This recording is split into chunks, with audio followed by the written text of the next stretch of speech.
Alrighty tubers, it's going to be a really quick one for you. Front end of my truck bounces pretty bad on the freeway. So we're going to go ahead and replace the shocks here.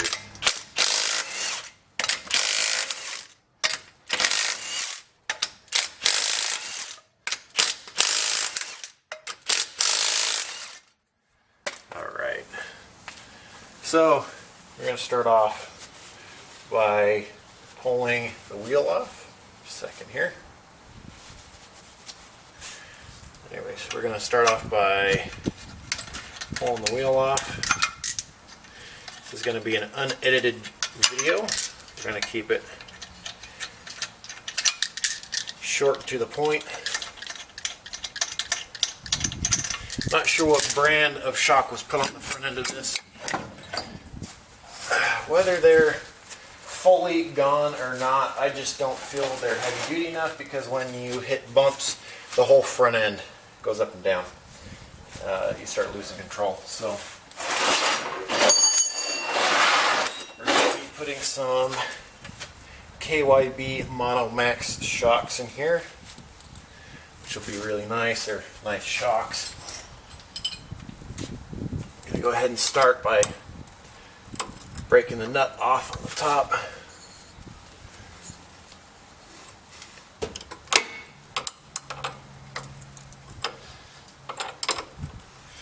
And make sure you've got all your safeties in line. Make sure you've got your jack stands underneath your truck.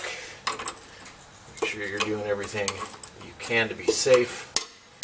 If you don't have jack stands, I suggest going out and grabbing some.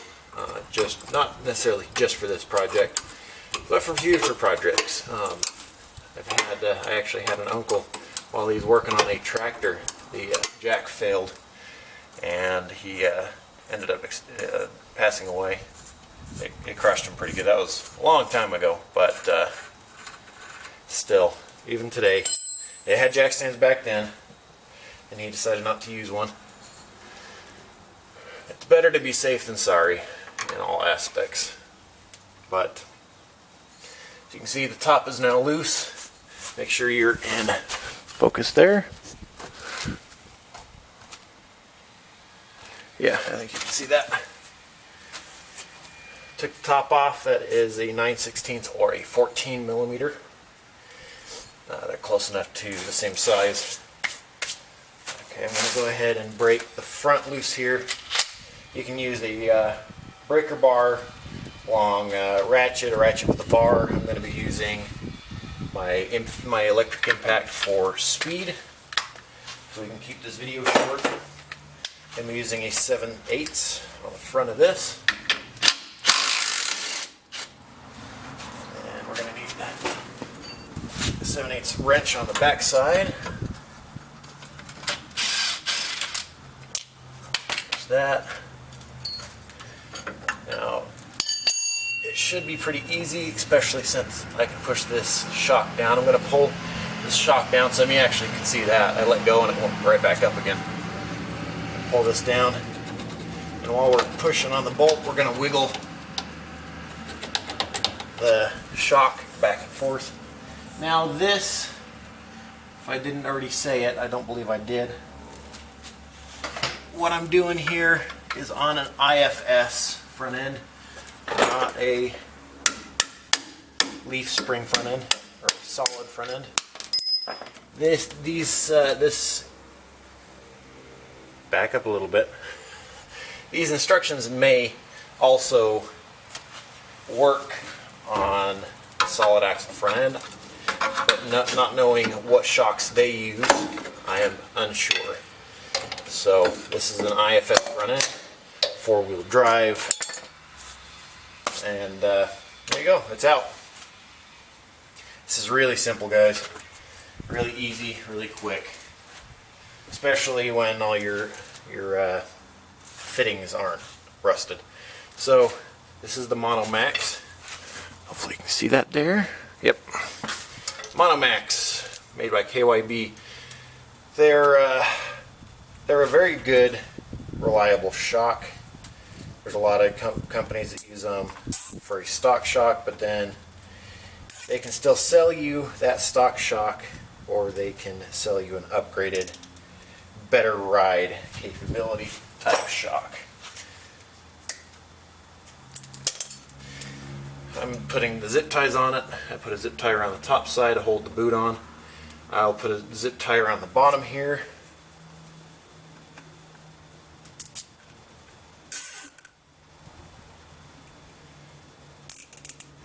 Just tight enough. I'm going to slide it up. There's a little ring on the inside. I like to slide them up until I start seeing that little ring.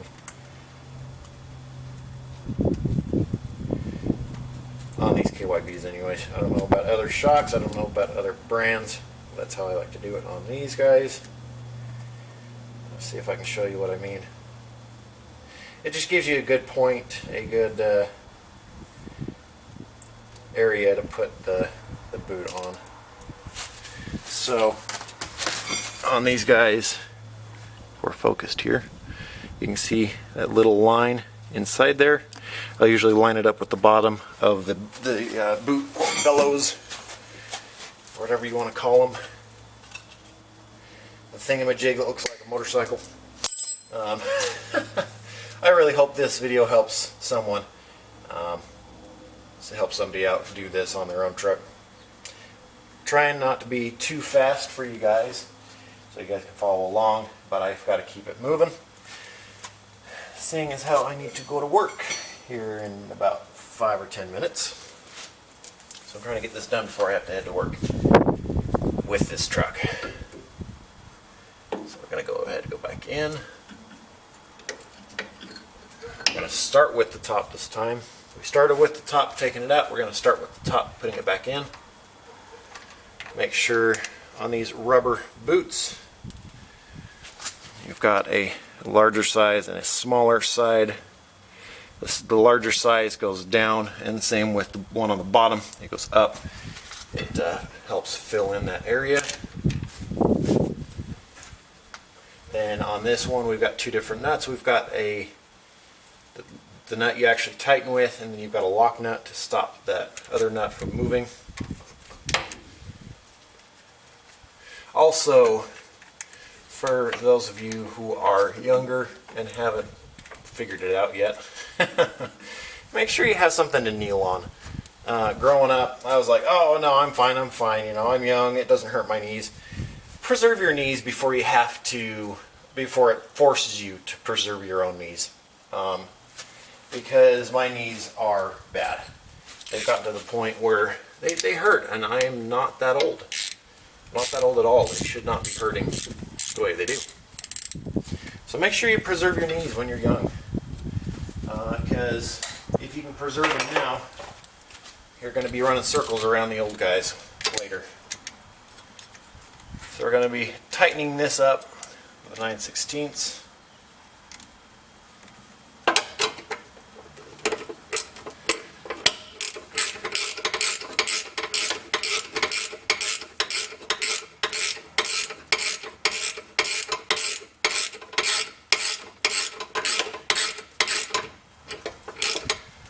So on these ones, they don't have a point where they stop and tighten up.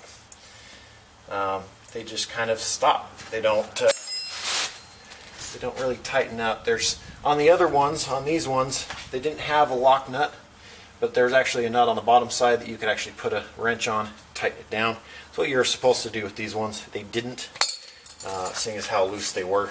But these ones, you're going to tighten them up. I'm going to grab the top end here and just snug it. That's as much as you can do. I'm going to go ahead and put that lock washer down. This is where you get that tightening up, getting it to snug up. I'm going to go ahead and put the socket on the top side.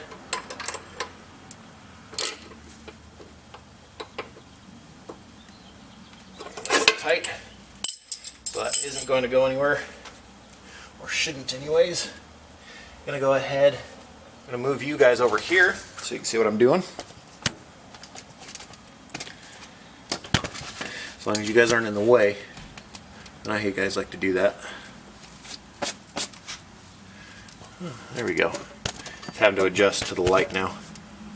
Alright, we're going to get that bottom shock on there now. Bottom half of the shock.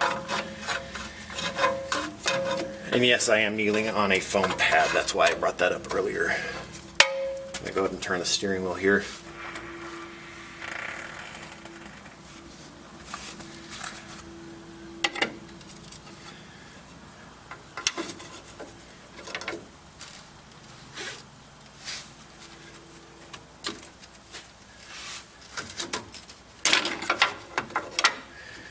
Got to compress it.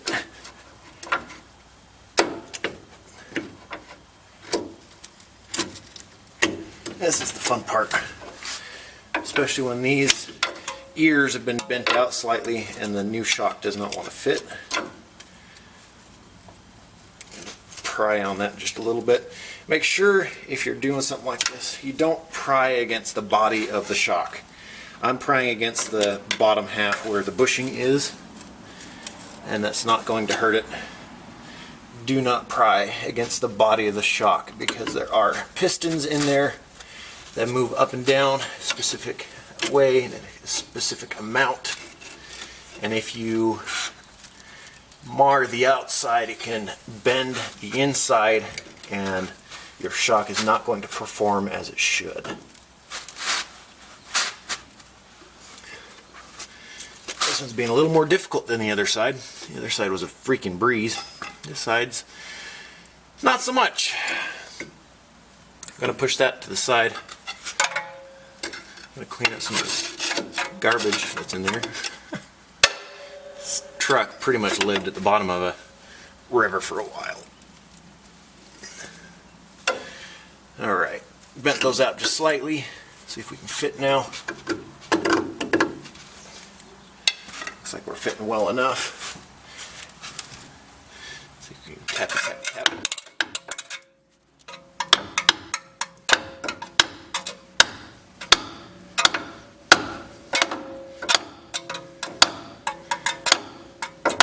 Alright, so we're about there.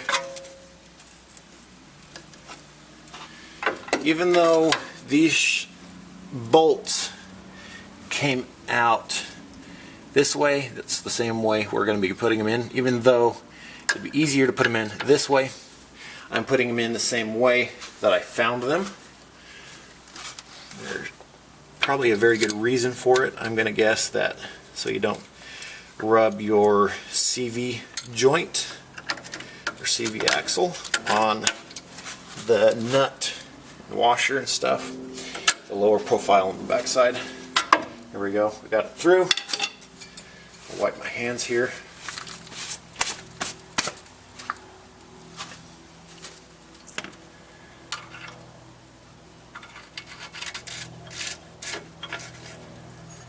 Alright.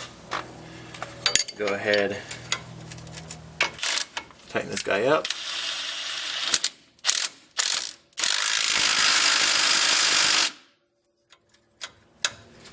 Rest in peace, headphone users, unless I threw that through my video editor and turned the sound down for you guys. If I didn't, I apologize for all those who are using headphones. So, we are done. That is as simple as it is.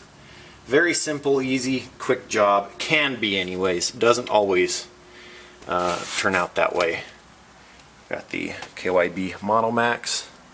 Top guy is bolted in. You got your rubber isolators on the top and bottom. Make sure your silver cups are pointed like this on the bottom side and pointed like this on the top side to hold that rubber. You've got your regular nut and your lock nut. Make sure this guy is down as far as it can. Tighten it down, grab this, tighten it down as much as you can. Then tighten this guy nice and tight against that. It will not back out of there. And put it back together. As far as the torque on the lug nuts, they are 80 foot-pounds of torque. I can do that off camera. I don't need to waste your guys' time.